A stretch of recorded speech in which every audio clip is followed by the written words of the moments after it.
അഹമ്മദാബാദ് വിമാനാപകടത്തിൽ നിന്ന് അത്ഭുതകരമായി രക്ഷപ്പെട്ട യാത്രക്കാരൻ വിശ്വാസ് കുമാർ ആശുപത്രി വിട്ടു. അഹമ്മദാബാദിലെ സിവിൽ ആശുപത്രിയിൽ ചികിത്സയിലായിരുന്ന വിശ്വാസിനെ അന്വേഷണ സംഘത്തിന്റെ നിർദ്ദേശപ്രകാരം ഹോട്ടലിലേക്ക് മാറ്റിയിരിക്കുകയാണ്. അപകടത്തിന് ശേഷം പ്രധാനമന്ത്രി നരേന്ദ്രമോദി, ആഭ്യന്തരമന്ത്രി അമിത്ഷാ ഉൾപ്പെടെയുള്ള പ്രമുഖ നേതാക്കൾ ആശുപത്രിയിലെത്തി വിശ്വാസിനെ സന്ദർശിച്ചിരുന്നു. അപകടത്തെക്കുറിച്ച് വിശ്വാസിന്റെ ഭാഗത്തുനിന്ന് ഇനിയും വിവരങ്ങൾ അന്വേഷണ സംഘം ചോദിച്ചറിയുമെന്നാണ് വിവരം. 20 വർഷമായി ഭാര്യയും കുട്ടിയുമായി ലണ്ടനിൽ താമസിച്ചു വരുന്ന രമേശ് തന്റെ കുടുംബത്തെ സന്ദർശിക്കാനാണ് ഇന്ത്യയിലേക്ക് എത്തിയത്. സന്ദർശനത്തിന് ശേഷം തിരികെ ലണ്ടനിലേക്ക് സഹോദരനൊപ്പം മടങ്ങവെയാണ് അപകടം ഉണ്ടായത്. എയർ ഇന്ത്യ 171 വിമാനത്തിൽ 11A നമ്പർ സീറ്റായിരുന്നു ഇദ്ദേഹത്തിൻ്റെത്. എന്റെ കൺമുന്നിൽ വെച്ച് ആളുകൾ മരിച്ചു വീഴുകയായിരുന്നു. ഞാനും മരിക്കുമെന്നാണ് കരുതിയത്. എങ്ങനെ ഞാൻ ദുരന്തത്തെ അതിജീവിച്ചുവെന്ന് അറിയില്ലെന്ന് അപകടത്തിന് ശേഷം വിശ്വാസ് കുമാർ മാധ്യമങ്ങളോട് പറഞ്ഞു. അതേസമയം എയർ ഇന്ത്യ ഉപയോഗിക്കുന്ന ബോയിങ് 787 ഡ്രീംലൈനർ വിമാനങ്ങളിൽ നടത്തിയ പരിശോധനയിൽ കാര്യമായ സുരക്ഷാ പ്രശ്നങ്ങളൊന്നും കണ്ടെത്തിയില്ലെന്ന് വ്യോമയാന ഡയറക്ടറേറ്റ് ജനറൽ അറിയിച്ചു.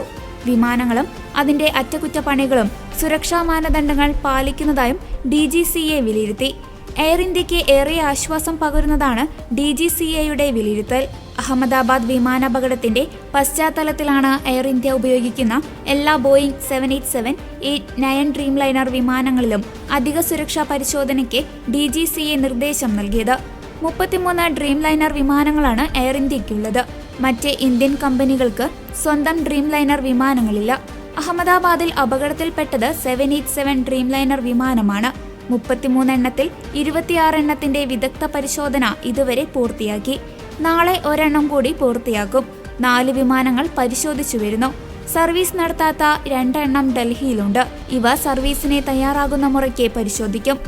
ഓപ്പറേഷൻസ്, ഗ്രൗണ്ട് ഹാൻഡ്ലിംഗ്, എഞ്ചിനീയറിംഗ് വിഭാഗങ്ങൾ തമ്മിലുള്ള ഏകോപനം ഉറപ്പാക്കണമെന്നും സ്പെയർ പാർട്സുകൾ ആവശ്യത്തിന് ലഭ്യമാക്കി സമയബന്ധിതമായ സർവീസുകൾ ഉറപ്പാക്കണമെന്നും DGCA നിർദ്ദേശിച്ചു.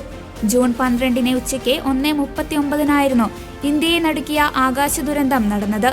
അഹമ്മദാബാദ് സർദാർ വല്ലഭായ് പട്ടേൽ വിമാനത്താവളത്തിൽ നിന്ന് ലണ്ടനിലേക്ക് പറന്നുയർന്ന എയർ ഇന്ത്യയുടെ വിമാനമായിരുന്നു അപകടത്തിൽപ്പെട്ടത്. 242 പേരായിരുന്നു വിമാനത്തിലുണ്ടായിരുന്നത്.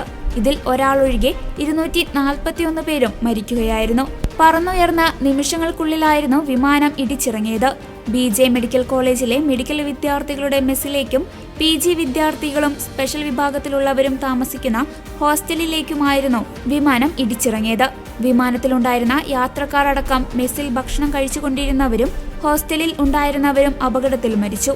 അതേസമയം വിമാനാപകടമുണ്ടായ സ്ഥലത്തുനിന്ന് ഇന്നലെയും 2 ശരീരഭാഗങ്ങൾ കണ്ടെത്തി. ഇതിന്റെ അടിസ്ഥാനത്തിൽ അപകടം നടന്ന സ്ഥലത്ത് ഇന്നും തിരച്ചിൽ നടത്തുകയാണ്. അപകടത്തിൽ മരിച്ച മലയാളി നഴ്സ് രഞ്ജിതയുടെ മൃതദേഹം ഇതുവരെയും തിരിച്ചറിഞ്ഞിട്ടില്ല. രഞ്ജിതയുടെ സഹോദരൻ അഹമ്മദാബാദിലെത്തി DNA പരിശോധനയ്ക്ക് സാമ്പിൾ നൽകിയിരുന്നു.